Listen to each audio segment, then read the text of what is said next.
Hello my strong friends. Today's video is gonna be all about FaceTune. If you saw the title, if you saw the thumbnail, then you know that. If you don't know what FaceTune is, don't worry, I'm gonna explain and show you. But before we get into the video, if you're not already subscribed, be sure to subscribe to my channel. I'm Meg and I make videos about fitness and stuff like this, I guess. If you find any part of this video helpful or interesting, please do give me a like. It helps out the channel a lot. I've only talked about photo retouching one time in the summer with ISSA, and if you like these kind of conversations, comment down below if you want to see more of it. I really do enjoy talking about it, and I'm still confused, probably just as confused as you are about it all. So yeah, let me know in the comments down below and let's get into the video. If you are here and you have no idea what FaceTune is, I do want to clear up what exactly it is and what it's used for. FaceTune is an application that you can download on your phone and it retouches photos for you. If you've ever noticed people on Instagram and their skin looks flawless, poreless, very smooth, unless they are very genetically blessed, most of the time it is done on FaceTune. So I'm going to show you FaceTune from my phone. I'll put the screen right here, and I'm going to retouch a photo in a couple of different ways. I took a couple of pictures of myself just now, and there was one. Okay, there's this one, and I do not like this picture at all. It's a really bad picture of me, but I'm going to use this just for the sake of like taking a bad picture and making it look like something else. Hopefully I can salvage this photo. So the first thing that people do on FaceTune is the smooth. So pretty much I will just zoom in and kind of like, you can see I have like peach fuzz on my chin. I have visible pores. I'm just gonna smooth that out. Any pores that I have, I'm just gonna smooth it. Now, when I used to do this, I used to be very careful not to get too cray-cray, because I think definitely people go overboard. So this first pass is just like a Meg Squats FaceTune. I'm just gonna smooth out like wrinkles in my eyes. Of all the things that I'm insecure about, it's definitely aging and looking older. I'm 29, so I'm about to be 30. Holla at your girl, which I'm excited about because I become a better person every year, I think, I hope. But my face is starting to look different and I can see it. So I'm just gonna like smooth out my eyes. I'm just smoothing everything out. Already I've gone overboard. So you can see the before, the after, the before, the after. But you can see how like you can manipulate your face to look a lot smoother, to look a lot better, even in photos that maybe you don't love. Okay, the next thing that people do, let's just approve that, even though I look like I'm standing in front of frosted glass, which is a no-no. I see so many photos, not to hate on anybody, not to make fun. I see so many photos and people just look crazy and I'm like, you went a little overboard. Okay, I am going to now whiten my teeth. Obvi.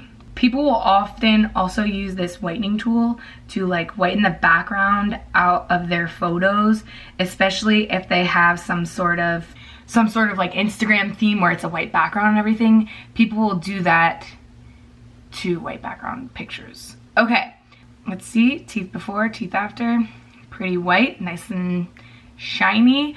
Another thing that I used to do was I would detail my eyes and my hair to kind of make them pop. So it's like, I'm not really manipulating that much. You just want to like make them pop a little bit, and then it makes the color of your eyes stand out a little bit more. It could make the color of your hair stand out a little bit more, right? I'm not completely changing who I am. I'm just, you know, bringing the eyeballs to where I want people to look. So after, before, after, before. Okay, now I want to talk about the next level of FaceTune. After the skin is snatched, after you're looking flawless, your teeth are white, you know, you highlight the details of your hair. Now you can actually use the reshape tool to change what your face looks like. And this part is where like, I'm like, oh, you just gave yourself like a 2-second nose job. I will say like my nose, it doesn't look it now, but in this angle of this photo, my nose looks wide. I would love if I had like a tiny nose. I don't. So I'm gonna give myself a little nose job. You gotta be careful with this, but I'm just gonna bring it in a bit, and you can see it just like evenly. Ooh, that looks kind of crazy. Just like a smidge smaller, right? That's what a nose job does anyway. I feel like it looks bad though. Okay, also, my forehead is really big and I'm just gonna bring it down a little bit. Oh no, now I look crazy. Okay. Do I look prettier? Definitely not. Okay, I'm gonna try a different picture because this one is not working out at all. Okay, I'm picking a new picture. This one's of my body, and I'm going to do the same thing again, kind of smooth out my cellulite, because that's what we do on FaceTime. So you can see I have like some, not varicose, just like spider veins, I guess. And I'm just gonna lightly smooth it out so that I have perfect legs, because a girl who's 160 pounds should have perfect legs and definitely not this little roll. Oh, can I completely change the roll? That's pretty good. Now I'm going to go into the reshape tool and see if I can enhance parts of my body that I want to enhance.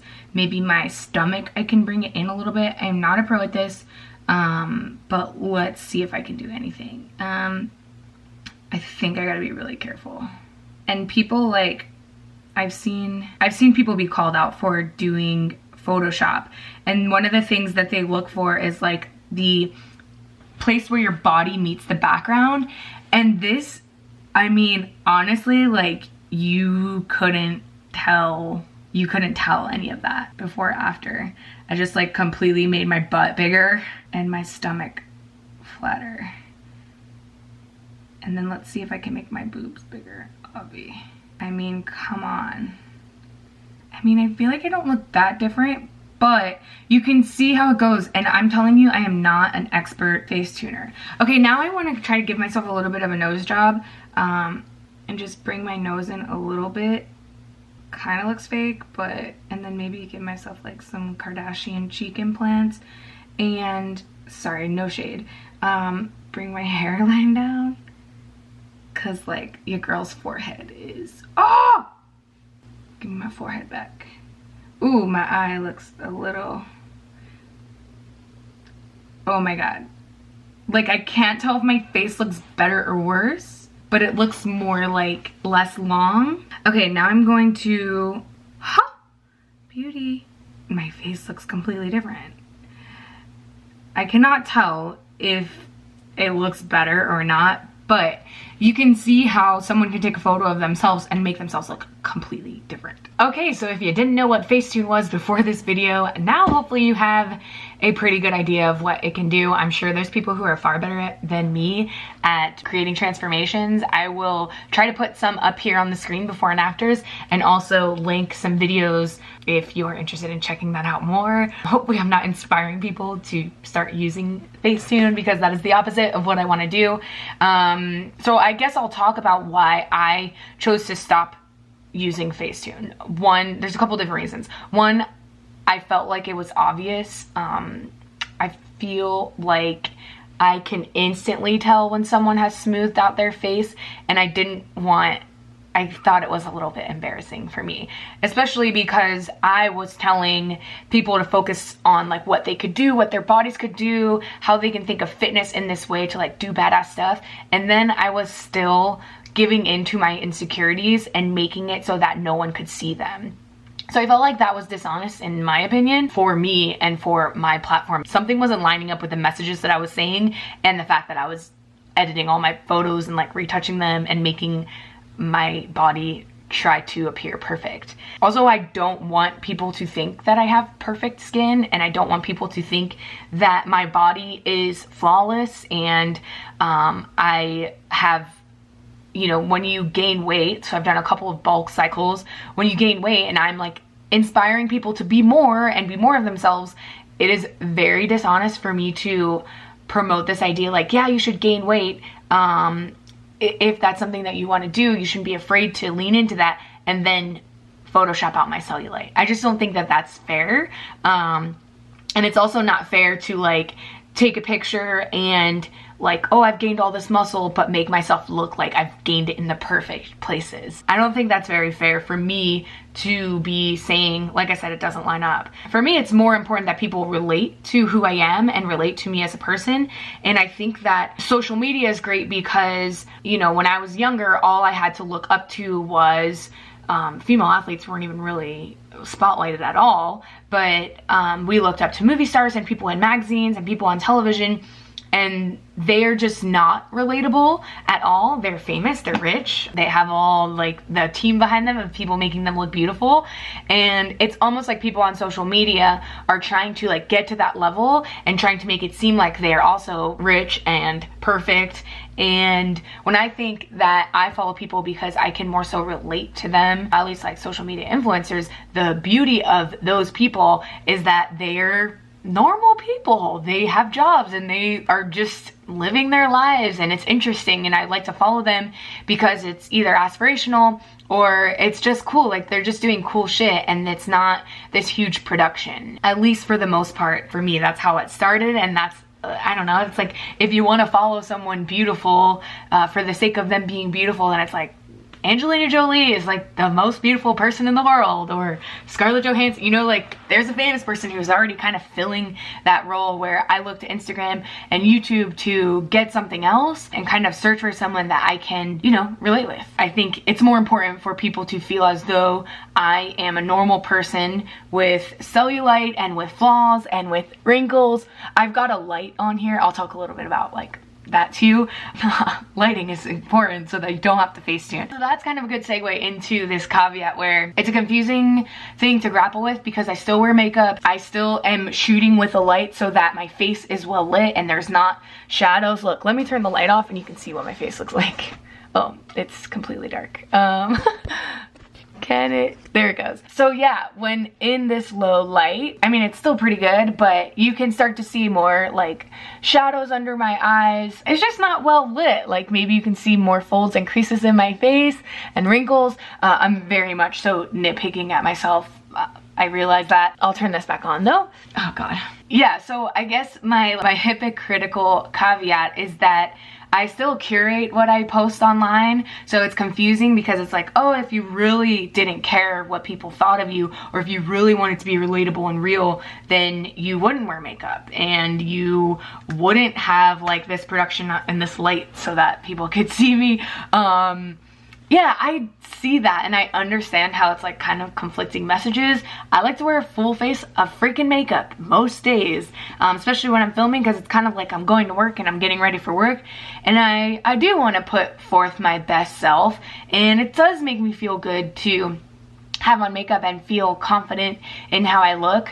But I think there is a difference between putting something on your physical face and existing throughout the day, even though you're not naturally like that, you don't wake up like that. There's a difference between that and existing with like this added stuff, and taking a photo of yourself and manipulating it to create something that you maybe can't do with makeup, that you're creating an image of yourself that doesn't look like you walking throughout the world and existing throughout the world. It's not something that you can just like slap on in the morning. I understand that's like confusing, but I guess that's how I sort of see things and how I kind of grapple with beauty and liking beauty and being interested in it, but also not letting it rule my life, and also letting it not be like the foot that I lead with. I hope that that makes sense. I guess overall, I'll try and wrap things up and answer the question of whether or not I think it's dishonest for people to use FaceTune or photo retouching in their pictures. And I think ultimately the answer that I have is yes, for the most part. I definitely think that it's wrong to alter an image of yourself in order to sell something. So if you're promoting beauty products and if you're promoting makeup, I realize that beauty gurus are like the ultimate masters at FaceTune, but I don't think it's fair to push a skincare product when you are altering all of your photos. I guess that's a big thing for me, and I'll be hypocritical though and say I feel even more weird about the fitness industry and using steroids. So if you were to compare altering your body in photos to using steroids, so that in performance enhancing drugs, so that you're stronger and a better athlete, and look more jacked or look more skinny, look a certain way that you want to look, I think it's unfair in that same vein to be promoting coaching and be promoting supplements when you're not providing the whole picture of like what you're actually making those gains from. I'm sure people who are using performance enhancing drugs are benefiting from protein powders and creatine, but the bulk of that improvement comes from using drugs. Yeah, but again, I still feel weird because I'm a powerlifter and there are powerlifting federations that don't drug test. And so I think it's fair for each athlete to make that choice for themselves. And I am very neutral with how I feel about it. I think just as long as you're competing in a federation that's not going to drug test you, then I think you can make that choice for yourself. And I don't want to say I support that, but I'm just neutral about whatever you decide to do.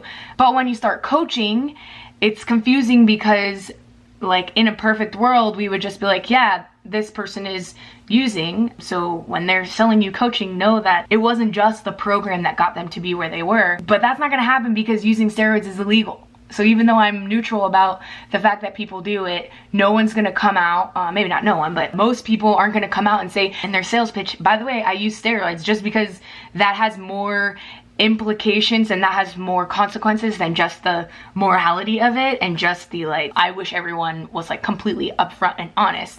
That's impossible for us to do. So yeah, it's like this weird thing because it's like, I understand you can't tell people that you're using drugs, but also it's like kind of dishonest because you're using and you're having all this progress and you're really impressive. And I think they're going to be impressive regardless of the drugs for the most part, but it's like you're not keeping it all 100% real. And so I don't know if that makes sense. That's how I feel about it. Very conflicted, kind of confused about it, and I don't have it all figured out. I don't think there really is an answer for like this is right and this is wrong. But yeah, I guess my best advice would be to don't believe everything you see on social media. Even if it's me posting it, know that there's a story behind every post and there's maybe a team behind every post. Yeah, as relatable as I try to be and keep it real as I try to be, there's a difference between me like with my phone, no makeup on, talking about bullshit on my Instagram story, and then there's a difference between that look and the look of my like Instagram feed, which is more curated, it's there for longer, so I like put better pictures on, put better videos on. I just paint myself in a slightly, I put a better foot forward. Okay, I don't want to get too rambly. To wrap it up, I understand that people have insecurities. I also understand that I'm really lucky to look the way I look and to have money to spend on makeup and to have success with like training and nutrition to where I feel like I can control the way my body looks in certain ways. But yeah, and I understand that no matter what you do, people are gonna pick you apart. I freaking remember seeing people making fun of me on like forums for having bad skin on my armpits. On my armpits. And it's like, where do you draw the line of like making fun of people? So like that made me insecure and that made me want to smooth out my freaking armpits, which is the most silly thing that I could have done. But I for sure did it because people are going to make fun of you no matter what you do, and I'm sure even regardless of that, you're probably the biggest critic of anything about your body. So to wrap it up, I have no conclusion on like exactly how I feel. Is it right? Is it wrong? For the most part, I think it's kind of wrong, and I would encourage you, if you're on social media, even though it might be hard, and I was scared when I was like talking to ISSA and I decided to say like in the middle of a video, I was like, I'm gonna join you on this no photo retouching thing. I remember being scared about that, and that's totally normal because it's normal to, one, be scared to put yourself out there in general, but then to do it without a filter is like a whole nother thing. So I encourage you brave souls to maybe just try it and see if it helps. And I hope this video wasn't too long and rambly, and I hope that you learned something, or at least thought about something that you weren't already. If this is the first time you're hearing a FaceTune, comment down below. I'm sorry for ruining your naivety. Sorry for ruining your life, pretty much, to let you know that everything you see is fake. Tips for when you do decide to not use FaceTune anymore: get a light like this. This was like 14 bucks on Amazon. Light is everything. Bad light is never your friend. Take your pictures by a window or outside. It will help. It will help you feel better, because light is something that is natural and it makes us happy. So take your pictures outside in the light or by a light. Okay. If you're not already subscribed to my channel, be sure to do that. And if you enjoyed any part of this video, found any of it interesting, do give me a like and keep the conversation going down in the comments below, and let me know what you think. I'm really interested in talking about beauty standards and bodies, and like what the perfect body even means, and how we try to like artificially create it on Instagram so that people think we're beautiful, so that they like us, when really it's like, what the fuck, who cares? Okay, I'll see you guys in the next video. Bye.